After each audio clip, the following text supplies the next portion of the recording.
Nous allons parler aujourd'hui du premier satellite qui a été offert aux Africains avec le grand concours de Kadhafi.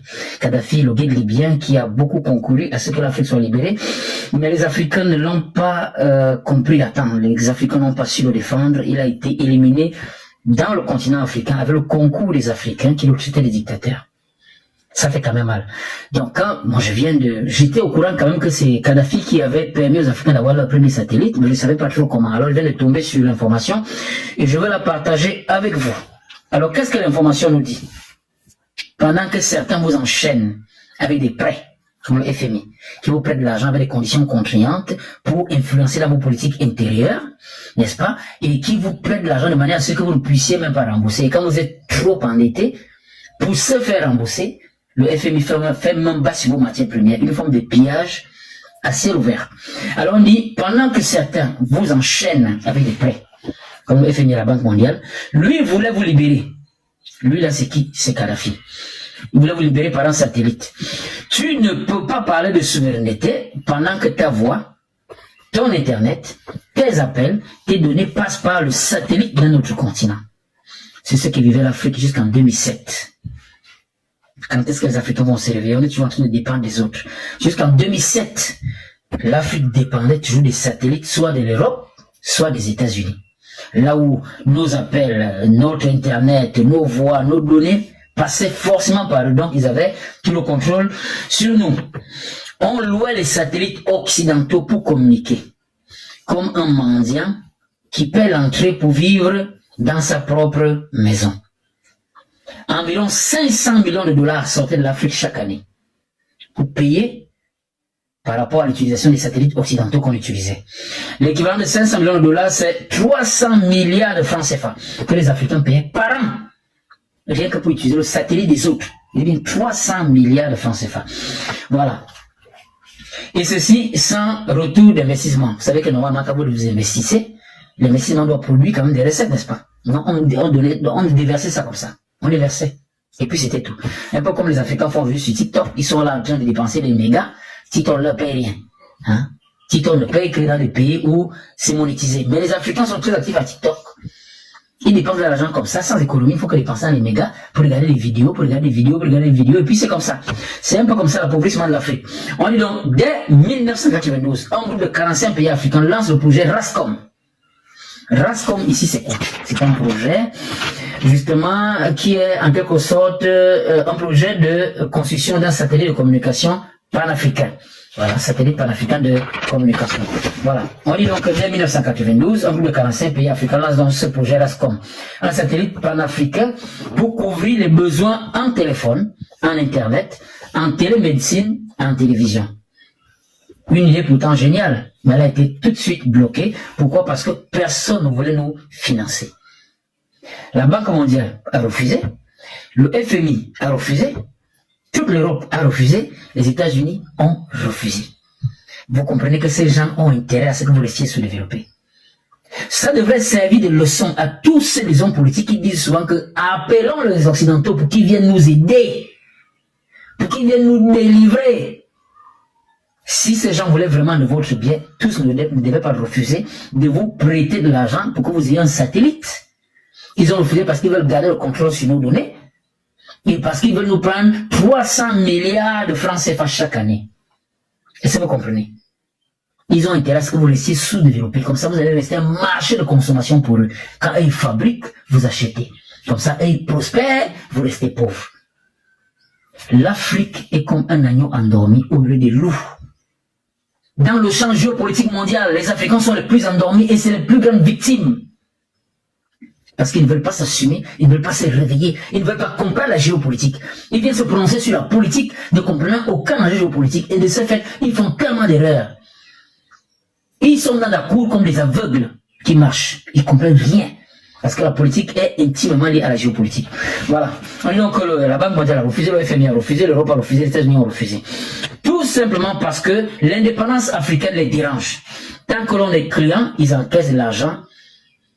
Mais si on devient fournisseur, ils paniquent. Pendant ce temps, il y a eu un homme qui est sorti de nulle part. Il a sorti son chéquier, il a fourni 300 millions de dollars. Cet homme-là, c'est qui? C'est Kadhafi. Kadhafi a sorti 300 millions de dollars, l'équivalent de 180 milliards de francs CFA pour que ce projet voit le jour.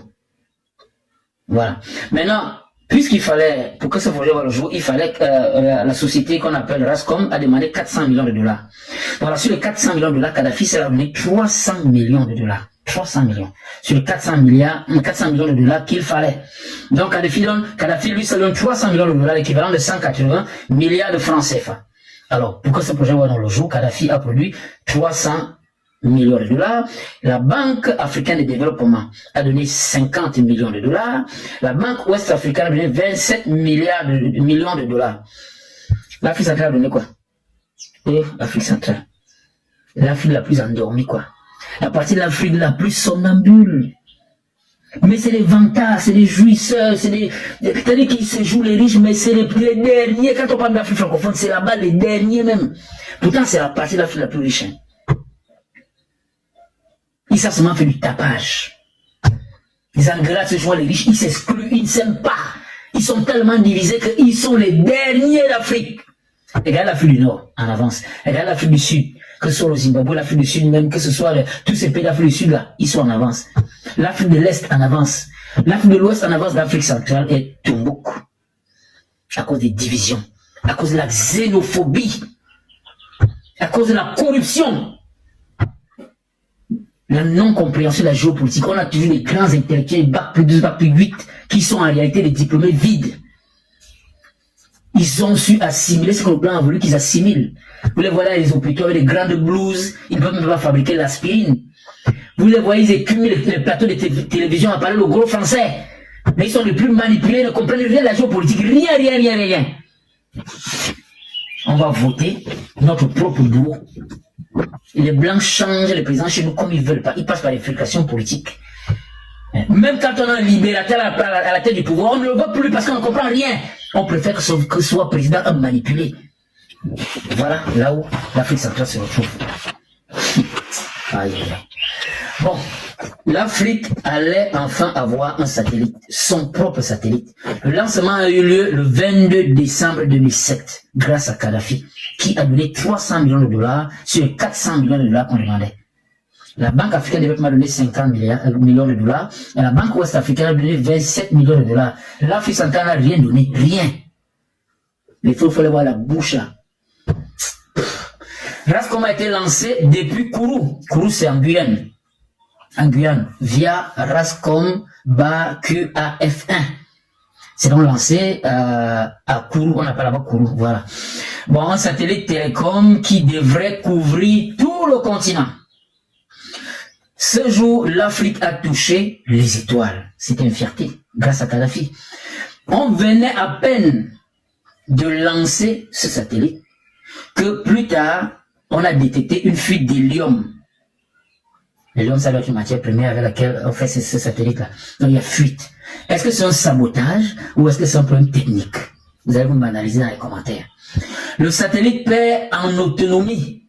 Sa durée de vie est donc raccourcie. Ça veut dire que ce satellite-là ne pourra pas durer. Certains agents sont allés saboter ça. Parce qu'ils veulent à tout prix que les Africains restent toujours derniers. Voilà. Même avec cet incident, le satellite fonctionne et génère des économies pour le continent. Mais il tiendra combien de temps? Mais je ne comprends pas qu'il y a des activistes, des hommes politiques qui vont chercher encore les Occidentaux que l'on venait nous aider. Des présidents qui pensent qu'ils vont développer leur pays en fonctionnant avec des pays comme la France, avec des pays comme les États-Unis. Mais c'est de la pure naïveté politique. Il n'y a pas plus hypocrite que ces gens-là. Vous êtes avec eux aujourd'hui, demain, quand leurs intérêts ne sont plus garantis, seront les premiers à vous damer. Hein. À un moment, il faut comprendre ce qui se passe. Voilà, c'est un peu comme ça que l'Afrique a eu son premier satellite. Hein, ça a eu lieu. Il a été lancé le 22 décembre 2007 grâce au concours de Kadhafi que nous saluons au passage. Paix à son âme. C'est un grand-père, un père de la libération de l'Afrique pour qui nous devons beaucoup de respect. Je vais m'arrêter là. Ceux qui me découvrent pour la première fois, bien vouloir vous abonner, partager, liker. Je fais l'habitude dans la géopolitique internationale. Je fais dans l'éveil des consciences et quelquefois dans les affaires matrimoniales. Comme je l'ai souvent dit, si je n'ai fait que parler, c'est pour vous que je parlerai. Ma bouche sera la bouche des malades qui n'ont point de bouche et ma voix la liberté de celles qui s'affaissent. Au cas du désespoir, je reprends ici la célèbre phrase de mes Césaire Martiniquais dans le cas d'un retour au pays natal en septembre. Donc je vous laisse. Je vous souhaite de passer une très bonne journée. Et nous revoilà la prochaine vidéo.